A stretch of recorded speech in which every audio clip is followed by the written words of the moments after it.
दिवाली खुशी और समृद्धि का त्योहार है और यह बुराई पर अच्छाई की जीत का उत्सव है। यह वह समय है जब परिवार एक साथ आते हैं, घर खूबसूरत रोशनी से जगमगाते हैं और हवा हंसी और आतिशबाजी की आवाज से भर जाती है। यह त्योहार, जिसे रोशनी के त्योहार के रूप में भी जाना जाता है, भारत में सबसे महत्वपूर्ण उत्सवों में से एक है और दुनिया भर में लाखों लोग इसे मनाते हैं। यह राम और रावण की कहानी है।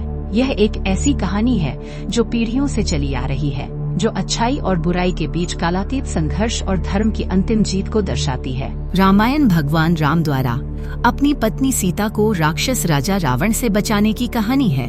अपने भाई लक्ष्मण और हनुमान नामक विशेष शक्तियों वाले एक असाधारण बंदर के साथ रामायण के बारे में जानने के लिए यह वीडियो देखें। राम और रावण की कहानी और दिवाली क्यों मनाई जाती है। यह महाकाव्य यात्रा परीक्षणों, वीरता और देवीय हस्तक्षेप से भरी हुई है, जो कर्तव्य, सम्मान और भक्ति के गुणों को प्रदर्शित करती है। हजारों साल पहले अयोध्या में दशरथ नाम का एक बुद्धिमान राजा था। वह अपनी 3 रानियों और 4 राजकुमारों के साथ राज करता था। सबसे बड़े प्रभु राम अपनी पत्नी माता सीता और अपने अन्य राजकुमार भाइयों और उनकी पत्नियों के साथ खुशी खुशी रहते थे। एक रानी ईर्ष्यालु थी और उसने राम को 14 साल के लिए वनवास की मांग की। वह चाहती थी कि उसका बेटा भरत राजा बने। एक बार अपनी पत्नी से उसकी हर इच्छा पूरी करने का वादा करने के बाद असहाय राजा ने राम को वनवास भेज दिया और इसलिए प्रभु राम अपनी प्यारी पत्नी सीता और वफादार छोटे भाई लक्ष्मण के साथ पैदल ही निकल पड़े।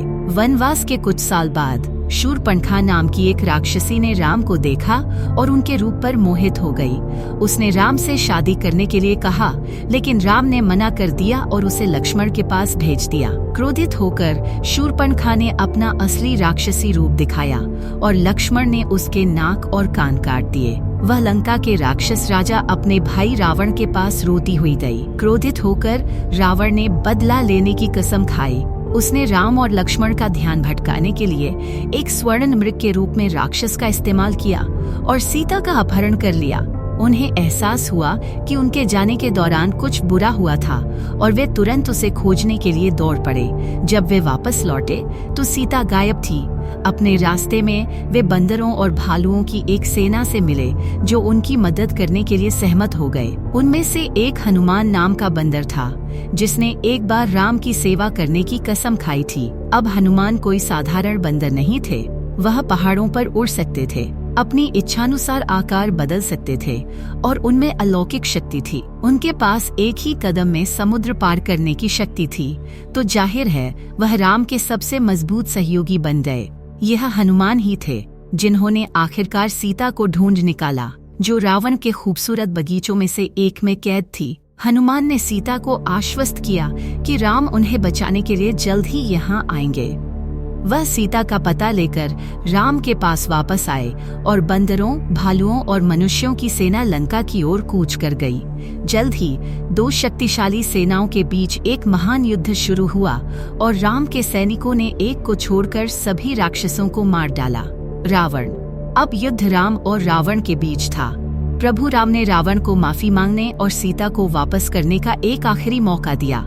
रावण ने इसके बजाय उस पर हथियारों की बारिश कर दी। राम ने भी अथक संघर्ष किया, लेकिन उनके सभी प्रयासों के बावजूद रावण को कुछ भी नहीं मार पाया। आखिरकार रावण के भाई विभीषण ने राम को बताया कि रावण की सबसे कमजोरी उसकी नाभि में है। देवताओं द्वारा दिए गए एक बाण का उपयोग करके राम ने रावण की नाभि में वार किया और उसे तुरंत मार डाला।